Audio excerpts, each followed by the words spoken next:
7장입니다.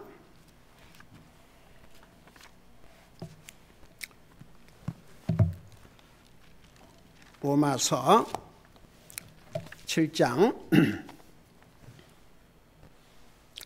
우리 18절, 19절 두 절을 우리 같이 읽겠습니다. 18절, 19절입니다.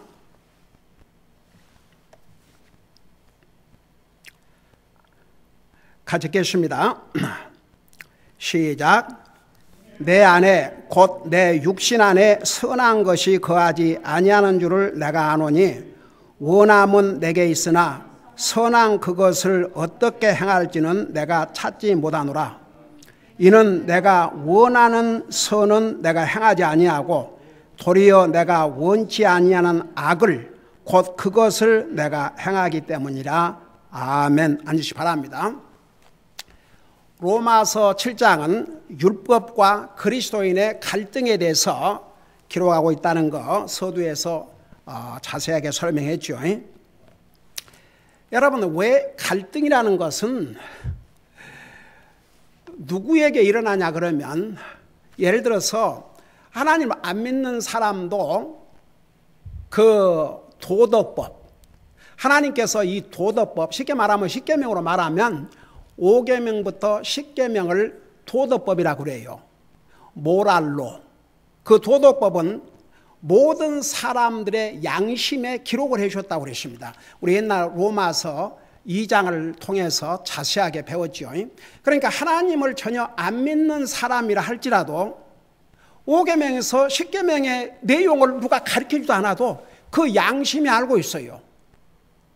하나님 안 믿는 사람들도 부모에게 불효하면 그거 나쁜 것이라는 게 알아요, 몰라요? 알아요.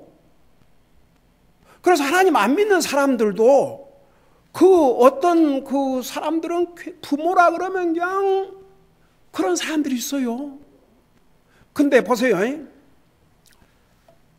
그런 사람들에게는 비록 그가 구원을 받지 못하고 그래서 결국은 지옥 간다 할지라도요, 하나님께서 약속하셨기 때문에 부모를 공경하고 정말 순종하고 그러면 하나님께서 그들에게 이 땅에서 복을 주셔요.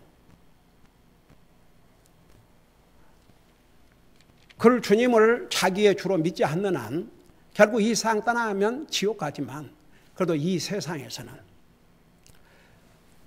살인하지 말라, 그거요 하나님 안 믿는 사람 십계명을 배워가지고 하는 게 아니에요.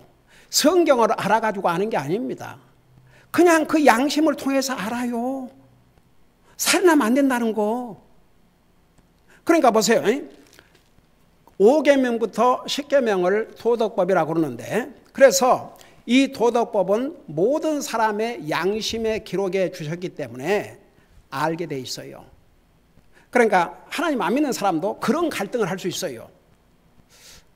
그러니까 그런 면에서 옳고 그런 것을 구별하기 때문에, 내가 이러면 안 되는데 내가 왜 이러지? 그런 갈등을 할 수가 있어요. 지금 우리는 이 로마서 7장에서 무슨 갈등을 배우고 있냐면 그리스도인의 갈등에 대해서 배우고 있어요. 그리스도인은, 잘 들어봐요, 도덕법 5계명에서 10계명을 어긴다고 해서 갈등, 그건 안 믿는 사람도 돼요. 근데 믿는 사람의 갈등은 뭐냐 그러면, 하나님과의 관계에서 하나님의 자녀로서 바로 하지 못할 때에 오는 갈등, 그 갈등은요 진짜 하나님 믿고 구원받은 하나님의 자녀들만 겪을 수 있는 갈등이에요.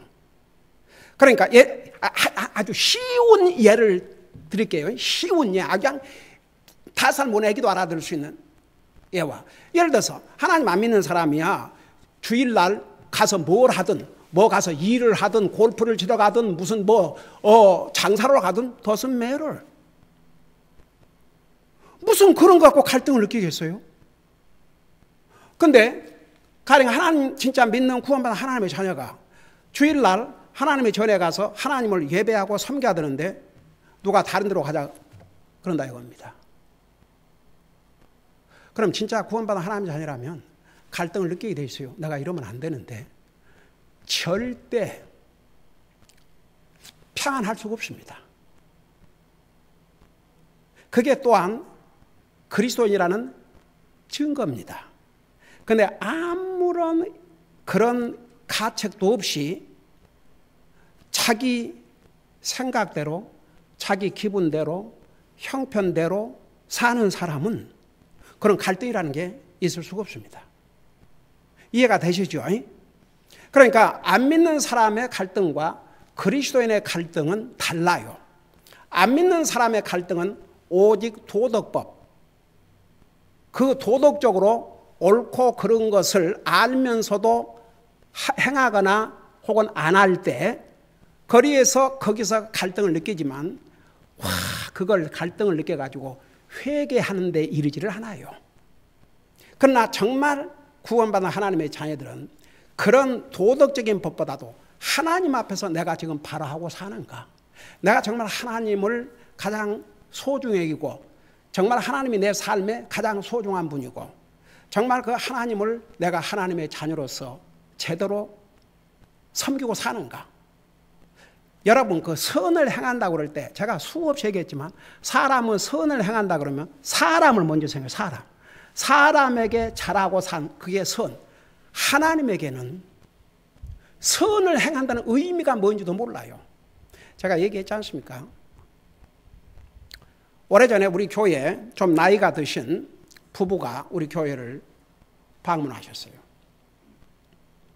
저는 사실 몰랐어요. 나중에 살았는데 은퇴한 목사 부부였어요.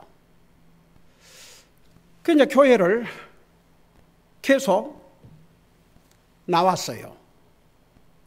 또 따로 식사를 하자고 그래서 식사도 하고 나중에서 자기가 은퇴한 목사라는 것을 밝혔는데 그 전에 그 와이프 되신 분이 설교를 예배 마치고 그 펠로십 홀에서 같이 식사를 하면서 그날 하필이면 무슨 메시지를 전했냐 그러면 제가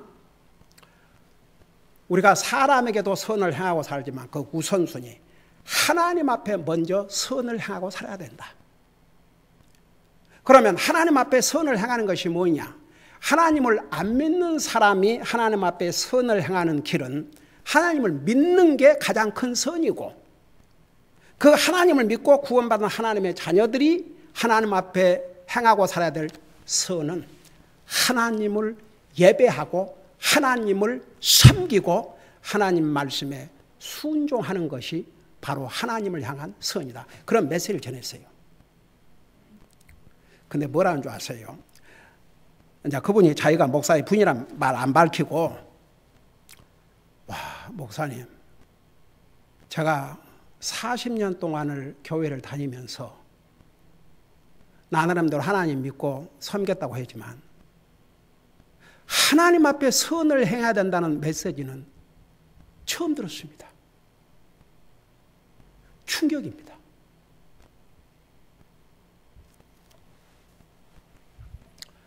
여러분 봐요. 정말 예수님을 믿고 구원받은 하나님의 자녀들은 그래서 하나님 말씀 바로 알아야 됩니다. 항상 우선순위가 주님이 돼야 됩니다. 그러니까 십계명도 율법도요. 1계명부터 4계명까지는 하나님과의 관계를 그리고 나서 5계명부터 10계명까지 사람과의 관계를 그래서 하나님과의 관계 1계명에서 4계명을 한마디로 우리 주님이 요약해 주셨는데 그게 뭐예요? 내 마음을 다하고 생각을 다하고 혼을 다하고 힘을 다하여 주 너희 하나님을 사랑하라. 여러분 정말 주님을 그렇게 사랑하고 사십니까?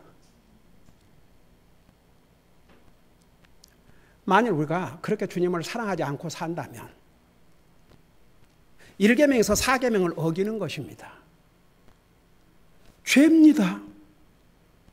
왜 사람들이 도덕법 5계명부터 10계명까지 어기면 잘못이고 하나님 안 믿는 사람도 알아요. 그래서 하나님 믿는 사람은 1계명부터 4계명까지를 어긴다 그러면 그 하나님 앞에 잘못된 것입니다. 죄를 짓는 것이에요. 1계명에서 4계명까지를 주님을 사랑하되 내 마음을 다하고 생각을 다하고 혼을 다하고 힘을 다해 주 너희 하나님을 사랑하라. 근데 그 주님을 그렇게 사랑하지 않는다 이겁니다. 근데 그러고도 그걸 죄로 여기지 않는다. 그러니 어디 주님을 사랑하고 살려고 노력이나 하겠습니까? 이해가 되세요? 그러니까 진짜 그리스도인은 거기서 갈등을 갖게 돼 있다고 말입니다. 갈등을 할 수밖에 없어요. 정말 내가 더 주님을 사랑하고 더 주님을 정말 충실하게 예배하고 섬겨야 되는데, 주님을 순종하고 살아야 되는데 내가 그렇게 못하고 있구나. 그럴 때 갈등을 갖게 돼 있어요. 근데 그 갈등이 없다 그러면 이거 참 큰 문제죠. 정말 이 사람이 진실로 구원받은 하나님의 자녀인지. 그래서 여기에 보세요. 이 로마서 7장에는 특별히 구원받은 하나님의 자녀들이 어떤 갈등을 겪고 사는지를 이렇게 자세하게 설명해 주고 있습니다. 자, 그걸 생각하면서 우리 18절, 19절 들어가기 전에 그 앞에 16절에서 그런즉 만일 내가 원치 아니하는 그것을 내가 행하면 율법이 선하다는 사실에 대해 내가 율법에게 동의하노니 자세하게 설명했는데, 이게 다 지금 우리가 읽은 지금 18절, 19절, 2절과 다 연관이 되어 있기 때문에 여러분 보세요. 원치 아니하는 것을 내가 한다. 그것은요, 하나님, 그 특별히 하나님 관계에서 하나님을 모르는 사람은, 내가 하나님의 자녀로서 특별히 하나님과의 관계에서 내가 이러면 안 되는데 그것조차도 몰라요. 여러분 보세요. 율법은 우리에게 선이 무엇이고 악이 무엇인가를 가르쳐 주지만 우리가 선을 행하고 살 수 있는 능력이나 지혜를 주는 것이 아니에요. 알기는 알지만, 심지어 구원받은 하나님의 자녀라도 알기는 아는데 죄의 속성 때문에 원하는 것, 그러니까 그리스도인이 원하는 것은 하나님 앞에 선을 행하는 것, 정말 주님을 신실하게 예배하고 섬기고 하나님 말씀에 순종하고 사는 것이 하나님 향해 선한 것인데 그걸 해야 되는데 그걸 못한다 이겁니다.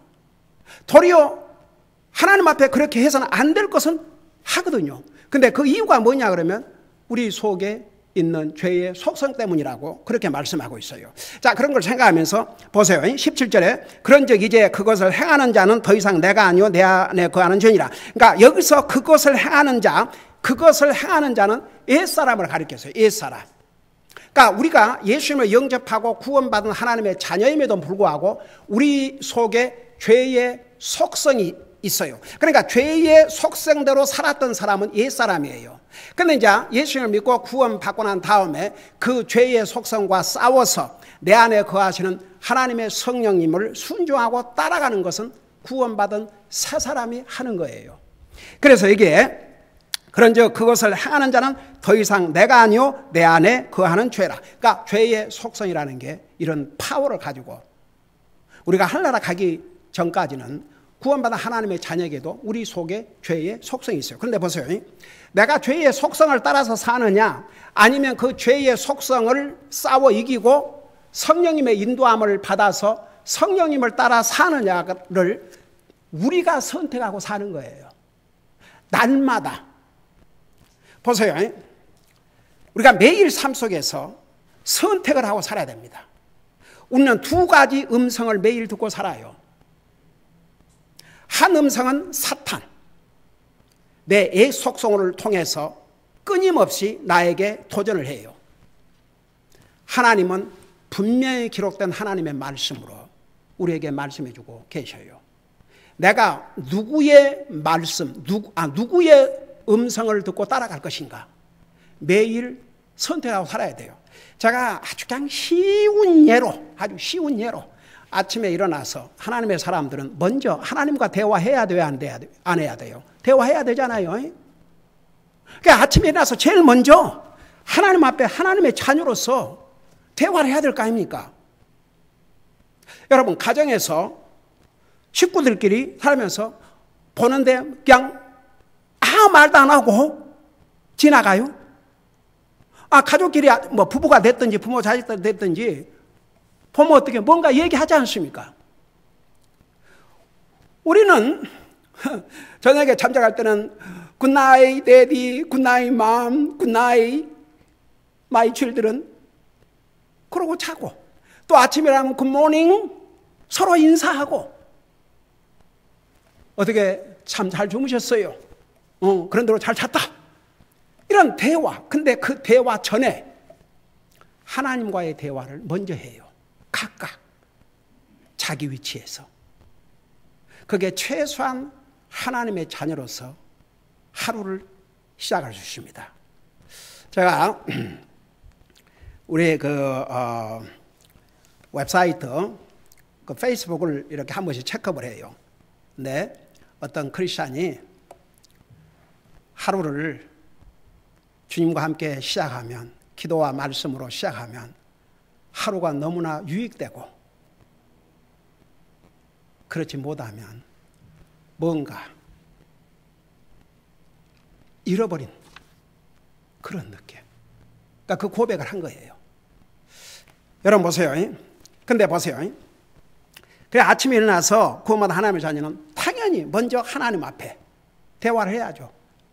내가 하나님 앞에 기도함으로써 나의 주님, 나의 하나님, 나의 영적인 아버지에게 문안 인사를 드리는 것이고, 그분의 말씀을 읽음으로써 우리 주님이 나에게 말씀을 주시는 거예요.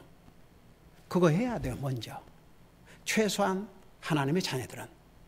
근데 사탄과 죄의 속성은 그걸 못하게 해요. 그럼 내가 선택을 해야 돼요. 구원받은 하나님의 자녀는. 그냥 하기 싫으니까, 그러니까 하기 싫은 거죠. 그냥 안 하고 그냥 자리에서 일어나서 그냥 볼일 보고 다니는 거예요.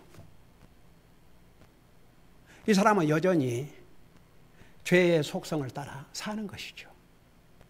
전혀 자기 자신이 훈련되어 있지 않은 것이죠. 영적으로.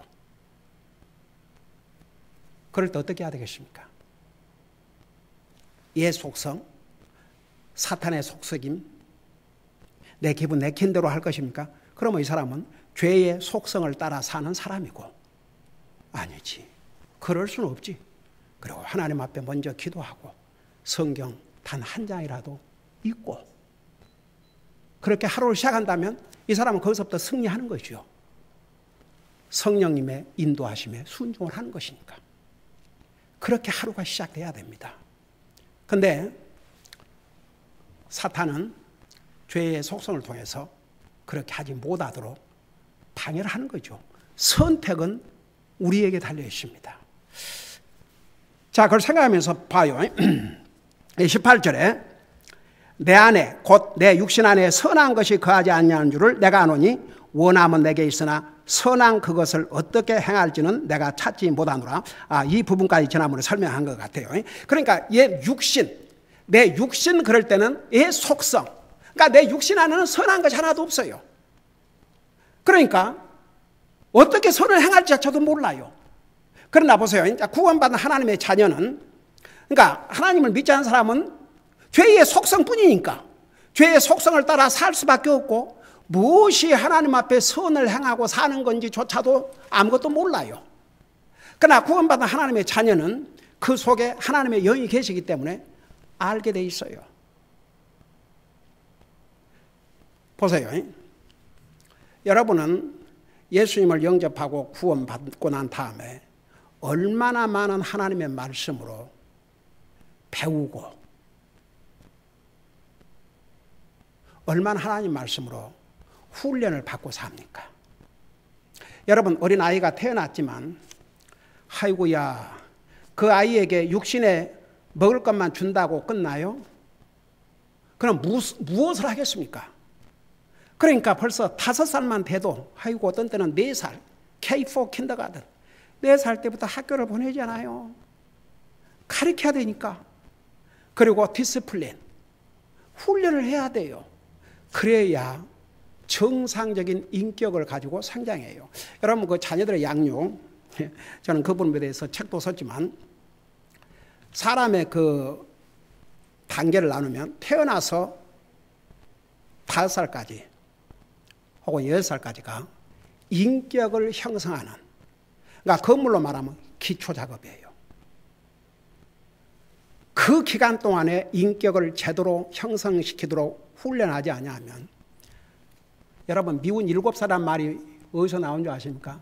7살이 되면 모든 것을 이렇게 많은 질문을 가져요. 이유를 대요. 따져요. 그러면서 그 7살부터 이제 쉽게 말하면 지적인 그 기초를 세워나가는 거예요. 그 과정을 잘 하면 티네이저를 맞이해도 잘 극복할 수 있는데 그 기간 동안을 제대로 하지 못하면 이제 어렵죠. 티네이저가 되면. 여러분 티네이저 때 또 잘 지나가는 애들이 티네이저 끝나고 나서 티네이저 일을 하고 그런 애들도 얼마나 많은 줄 아세요. 근데 이제 그걸 잘 하기 위해서는 교회와 가정에서 같이 출연이 돼야 돼요. 교회에서는 하나님 말씀으로 이렇게 양육해 주는데 집에 가면 완전히 영적으로 허허벌판이야. 황야야.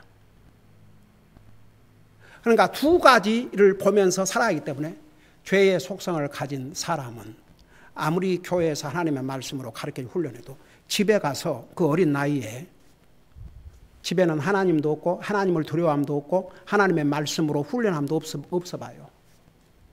그쪽으로 기울어져 버려요. 그래서 저는 그 미국에 갔을 때 그 부모들에게 자녀들의 집에서 자녀들의 영적인 훈련 교회만 맡기지 말고 여러분 그 구약 성경 신명기에 보면요. 신명기에 자녀들을 양육할 첫째 책임을 누구한테 주신 줄 아십니까? 부모예요. 부모. 정부도 아니고 교회도 아니고 부모에게. 제가 어제 아침 성경을 제가 매일 제 영혼을 위해서 읽는 성경이 있는데 이제 성경을 읽고 있는데 하나님께서 아브라함을 복주시기 전에 이런 말씀을 하셨어요. 아브라함은 자기 자손과 그 자손들에게 하나님을 가리킬 줄로 아노라 그랬어요. 와, 자녀를 가진 부모의 책임이 얼마나 큰 줄 아십니까? 여러분 자녀들은 믿음 생활 잘하고 있습니까? 여러분 아무리 세상에서 뭐 세상적으로 뭐 좋은 잡도 가지고 뭐 결혼해서 잘 살고 여러분 그건 안 믿는 사람들도 그 정도는 할 수 있어요. 정말 자녀를 가진 부모들은 우리의 자녀들이 영적으로 바로 서서 정말 주님을 제대로 섬기고 사는가? 그게 얼마나 중요한 책임인 줄 아십니까? 그 면에 실패하면 부모는 실패자예요. 아무리 세상에서 뭐 교육 잘 시켜가지고 뭐 해도 하나님 앞에서는 실패자입니다. 그러니까 보세요. 우리 육체 안에는 선한 것이 없어요. 좋은 것이 없어요. 그러니까 사도 바울이 그랬죠. 나는 내 육체를 추러스도 하지 않는다고 그랬어요. 신뢰하지 않는다고 그랬습니다. 그러니까 우리가 훈련을 받아야 돼요. 하나님 말씀으로 계속 교육받고 하나님을 향해서 어떻게 내가 선을 행하고 살 수 있는지 그런 교육과 훈련을 받아야 제대로 하나님을 예배하고 섬기고 살 수가 있습니다. 자, 그래서 보세요. 여기에 내 육신 안에 선한 것이 없다고 그랬어요. 그리고 어떻게 그 선을 행하는지 그것조차도 알지 못한다고 그랬습니다. 그 죄의 속성을 가진 우리 사람은. 근데 19절에 보니까 이는 내가 원하는 선은 내가 행하지 아니하고 도리어 내가 원치 아니하는 악을 곧 그것을 내가 행하기 때문이라.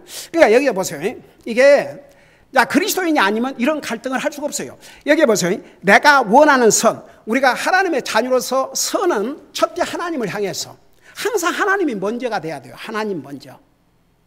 하나님. 그러니까 하나님을 향해서 선을 행하는 거, 하나님을 신실하게 예배하고 섬기고 하나님 말씀에 순종하고 사는 게 그게 하나님 앞에 선을 행하는 것인데, 근데 여기에 원하는 이것은 행하지 아니하고 도리어 내가 원치 아니하는 것을. 그러니까 구원받은 하나님의 자녀는 다른 어떤 것보다도 하나님을 제대로 예배하고 섬기지 않고 하나님의 말씀에 순종하지 않고 살면 그건 원치 않는 것이 돼야 돼요. 구원받은 하나님의 자녀가 그것도 구별 못한다면 말이 안 되죠. 그러니까 우리 삶을 보면 여러분이 진짜 구원받은 하나님의 자녀로서 내가 이렇게 하면 안 되는데, 특별히 하나님과의 관계에서 내가 이렇게 해야 되는데 그거 못할 때 여러분 갈등이 생길 수밖에 없어요. 근데 이제 나중에 이제 결론에 가서 그러면 우리는 갈등만 하다가 끝나느냐? 아니에요. 그 갈등 없이 승리할 수 있는 길이 또 있어요. 그걸 이 로마서 이제 마지막에 가면 다 보여주고 있어요. 그래서 여기에 이제 보세요. 19절에 이는 내가 원하는 선은 내가 행하지 않냐고 도리어 내가 원치 않은 악을 곧 그것을 내가 행하였답니다. 여러분 보세요. 선과 악. 그걸 한마디로 말하면요, 하나님 말씀에 불순종하는 게 악이에요. 하나님 말씀 순종하는 게 선이고. 근데 하나님을 안 믿는 사람은 선과 악의 기준이 사람과의 관계에서, 그러니까 쉽게 말하면 5계명에서 10계명까지 잘못하면 그 악한 것이라는 게 알아요. 그러면서도 해요. 근데 믿는 사람은 그 전에 1계명부터 4계명 하나님과의 관계에서 하나님을 제대로 믿고 섬기지 아니하고 하나님의 말씀에 불순종하면 바로 그게 악이라는 것을 알게 돼 있어요. 자, 그래서 이게 그런 뜻이에요. 내가 원하는 선은 내가 행하지 않냐고 도리어 내가 원치 않냐는 악을 곧 그것을 내가 행하기 때문이라. 그 다음에 2절에 이제 그걸 더 자세하게 설명하고 있어요. 이제 내가 원치 않냐는 그것을 내가 행하면 그것을 행하는 자가 더 이상 내가 아니요 내 안에 거하는 죄니라. 그러니까 보세요. 하나님의 자녀로서 해서는 안 될 것을 하고 산다 이겁니다. 그러면 더 이상 내 속에 거하시는 성령님이 원하시는 삶이 아니에요. 거듭난 하나님의 사람으로서 해서는 안 될 일이에요. 근데 내 속에 거하는 죄 때문에 여기에 내 속에 거한다. 나하고 살고 있다고 말입니다. 내 속에 살고 있어요. 그러니까 죄의 속성이 우리 속에 있다고 말입니다. 근데 여전히 하나님께서 우리에게 그 선택의 기회와 능력을 주셨어요. 내가 죄의 속성을 따라 살 것이냐, 성령님의 속성을 따라 살 것이냐, 그걸 내가 선택을 해야 됩니다. 아무리 우리가 죄의 속성을 가지고 있지만 내가 정말 성령님의 속성, 구원받은 하나님의 자녀로서 예수 그리스도 안에서 새로운 피조물로서 성령님의 인도하심에 순종하면요, 도리어 우리를 더 마음에 평안을 갖게 하고 더 기쁨을 누리게 하고 더 승리의 삶을 살도록, 결국은 거기서 그리스도인은 참된 기쁨과 평안을 누리게 되어 있습니다. 그러니까 보세요. 구원받은 하나님의 자녀에게는요, 그러니까 내가 선택을 하느냐 어떻게 하느냐에 따라서 성령님이 도와주셔요. 우리의 선택이 얼마나 중요한지 아세요? 매 순간, 매일. 가령 예를 들어서 오늘 여러분들이 주일날 선데이에 아침부터 일찍 일어나서 준비하고 오늘은 하나님의 교회 가서 하나님을 예배해야지. 목사가 여러분들에게 전화해서 오늘 꼭 오세요 그렇게 해서 왔어요? 아니면 여러분 스스로 선택해서 왔어요? 여러분 스스로 선택해서 왔죠. 그러면 결국은 여러분 누구의 인도함을 받은 겁니까? 성령님의 인도함을 받은 거죠. 근데 만일에 아이고 오늘 몸은 뻐지근하고 그냥 날도 후덥지근하고 아이고 그냥 집에서 시원한 수박이나 먹고 쉬자.